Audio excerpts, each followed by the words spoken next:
쉽고 얕게 알려주는 교과서전입니다.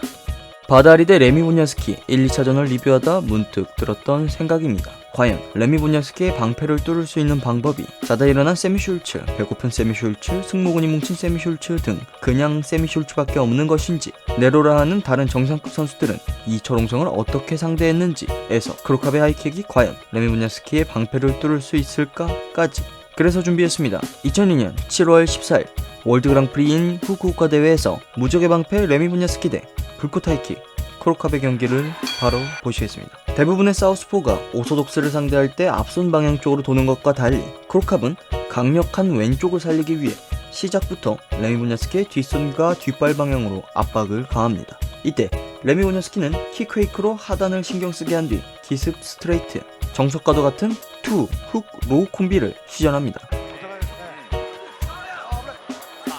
물론 크로캅은 오소독스를 상대로 스스로 뒷손과 뒷발 거리를 좁혀올 만큼 스트레이트 싸움에 능했고 그런 수가 두 번은 통하지 않습니다. 곧바로 하이킥으로 되돌려주는 크로캅, 또 이를 완벽한 커버 테크닉으로 방어하는 보냐스키, 초인류 입식 타격가들의 숨막히는 킥게임 공방이 이어집니다.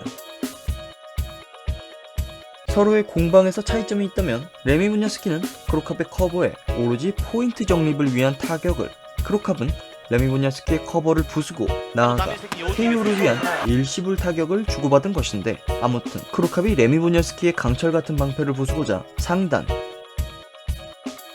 중단, 하단까지 연속으로 두드리는 모습이 인상적입니다. 이에 레미 보냐스키 철저하게 커버하며 오히려 압박, 로우킥으로 포인트 정립과 데미지 누적을 절대 놓치지 않는 점도 역시나 인상적입니다. 아무튼 레미 보냐스키는 미친 방어력을 바탕으로 압박 아닌 압박을 시작, 중앙 점유율을 서서히 장악하기 시작하는데, 이에 크로캅은 자신의 스트레이트 거리를 지키기 위해 딥을 섞어주며 진출을 방해하고 보냐스키의 로우킥 정립엔 킥캐치로 대응, 보냐스키의 흐름을 끊기 시작합니다.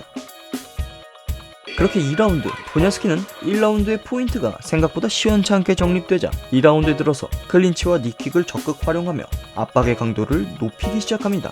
이는 크로캅이 좋아하는 타격 거리를 억제함과 동시에 크로캅이 거리를 살리고자 푸시할 때 노출되는 안면을 노리는 것과 또 보냐스키의 우월한 신장을 활용하는 판단인데, 서로의 템포가 차분해질 즈음 크로캅의 하이킥이 보냐스키의 강철 같은 방패를 통과합니다.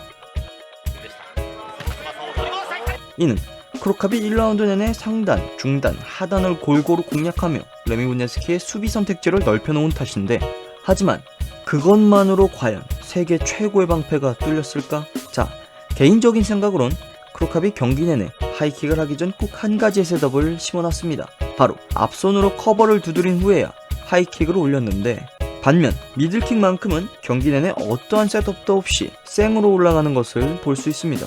이는 수비의 선택지가 늘어난 것은 둘째치고 하이킥을 하기 전 빌드업 자체가 함정이 되어버린 것, 그리하여 크로캅이 셋업 없는 킥모션을 보이자 1라운드의 경험을 바탕으로 찰나의 순간 미들킥이라 판단하였기에 커버를 상단으로 올리다 말고 빠르게 중단을 잡는 것이 아닌가 조심스럽게 생각합니다. 또 가뜩이나 중단과 상단의 킥모션 차이도 없고 속도의 차이까지 없는 말도 안 되는 킥을 가지고 있던 크로캅이기에 레미가 판단하는 데 있어서 이처럼 작은 차이에 더 반응하지 않았을까 싶습니다. 아무튼 데미지를 입은 듯한 보냐스키는 데미지를 입지 않아도 하는 커버링을 더욱더 굳게 잠그기 시작, 피냄새를 맡은 크로캅은 그런 커버링을 부수기 위해 더욱더 매섭게 몰아치기 시작합니다. 그 와중에 니킥으로 카운터 치려는 수비 끝판왕 보냐스키.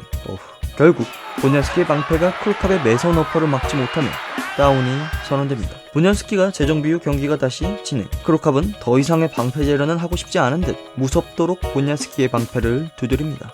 보냐스키는 생존 모드인지 원래의 모습인지 알 수 없는 강력한 커버링으로 크로캅의 매서운 타격을 받아내는데, 휘청이는 가운데도 킥 카운터와 니킥 카운터로 포인트를 끝까지 챙기는 악착 같은 모습을 보입니다. 결국 더 이상의 포인트 정립을 허락하지 않은 심판이 등장. 레미 보냐스키의 커버링이 그제서야 풀리며 다소 억울한 모습을 보입니다. 하지만 이내 서로를 인정해주며 훈훈한 모습을 보이는 두 인류 파이터, 그들의 재경기는 무려 12년이 지난 뒤에야 다시 이뤄졌는데 12년이 지난 40살의 크로캅과 38살의 레미 본야스키. 세월이 흐른 그들의 모습에 왠지 모를 아련함이 느껴집니다. 아무튼 전성기가 한참 지나 이제는 전설이라 불리는 두 전설들의 경기. 속도가 느려지고 배둘레도 넓어졌지만 여전히 변함없는 자신의 스타일을 지키는 두 선수, 그리고 변함없는 투쟁심의 두 선수. 한치의 양보 없는 전설들의 경기는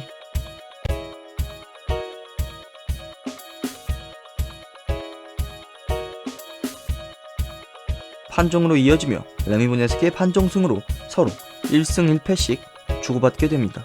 세월이 흘러서도 끝까지 자신을 증명하는 두 레전드에 대해 존중을 표하고 싶습니다. 오늘은 크로캅 대 레미 본야스키의 경기에 대해 쉽고 얕게 알아봤습니다. 전국적으로 다시 그 역병이 기승인데 모두 조심하시고 자영업자분들 모두 힘내시길 바랍니다. 그만 알아봅시다.